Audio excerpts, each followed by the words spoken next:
بسم اللہ الرحمن الرحیم۔ ایک نے ایک دل بادشاہ عوام سے تنگ آ گیا تھا اور ایک دن اپنی سلطنت کو چھوڑ کر جانے لگا۔ وزیر سے بولا، تم جانو اور یہ عوام، میں جا رہا ہوں۔ بادشاہ کے ساتھ اس سلطنت میں جھاڑ پونچھ کرنے والا ایک خاکروب بھی ساتھ ہو لیا۔ بادشاہ خاکروب سے بولا، میں تو پتہ نہیں کہاں کہاں دھکے کھاؤں گا، تم کیوں میرے ساتھ ہو لیے ہو؟ خاکروب بولا، بادشاہ سلامت، آپ سلطنت کے مالک تھے تو خدمت کی، آگے بھی جب تک سانس رہی خدمت کروں گا۔ الغرض دونوں چلتے چلتے ایک دوسرے ملک پہنچ گئے، جہاں کا بادشاہ وفات پا چکا تھا اور نئے کا چناؤ ہونا تھا، جس کا طریقہ کار یہ تھا کہ ملک کی ساری عوام ایک بہت بڑے گراؤنڈ میں جمع ہو جاتی اور ایک پرندہ اڑا دیا جاتا۔ یہ پرندہ جس کے سر پر بیٹھ جاتا وہی بادشاہ بن جاتا تھا۔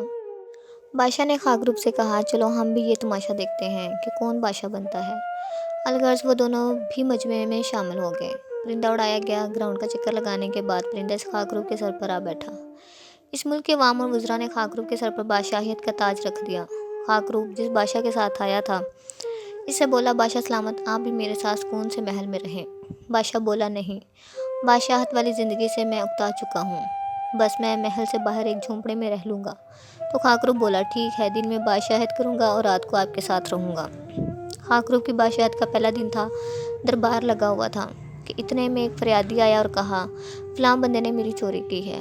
خاکروب بادشاہ نے کہا کہ فوراً چوری کرنے والے کو حاضر کیا جائے۔ جب مطلوبہ بندہ آیا تو خاکروب بادشاہ نے حکم دیا کہ چور اور جس کی چوری ہوئی ہے دونوں کو 20 کوڑے مارے جائیں۔ سب حیران ہوئے کہ یہ سب کیا ہو رہا ہے، لیکن بادشاہ کا حکم تھا۔ تھوڑی دیر بعد ایک اور فریادی آیا اور بولا، فلاں شخص نے مجھے مارا ہے۔ تو خاکروب بادشاہ نے پھر وہی حکم دیا کہ ظالم اور مظلوم دونوں کو 20 کوڑے مارے جائیں۔ الغرض دن میں جتنی فریادیں آئیں اس نے ظالم اور مظلوم دونوں کو کوڑے مارنے کا حکم دیا۔ رات کو جب وہ خاکروب بادشاہ کی جھونپڑی میں پہنچا تو بادشاہ نے کہا، او بھائی، یہ سب کیا تماشا تھا، تم نے سب کو پٹوا دیا، لوگ کہہ رہے ہیں کہ بہت ظالم بادشاہ ہے۔ وہ خاکروب بولا، عالی جہاں، اگر اس قوم کو ایک نیک اور اچھے بادشاہ کی ضرورت ہوتی تو وہ پرندہ میرے سر پر بیٹھنے کی بجائے آپ کے سر پر بیٹھتا۔ یہ جیسی قوم ہے اس کو ویسا ہی حکمران ملا ہے۔ کچھ قومیں واقعی جوتوں کے قابل ہوتی ہیں۔ شکریہ۔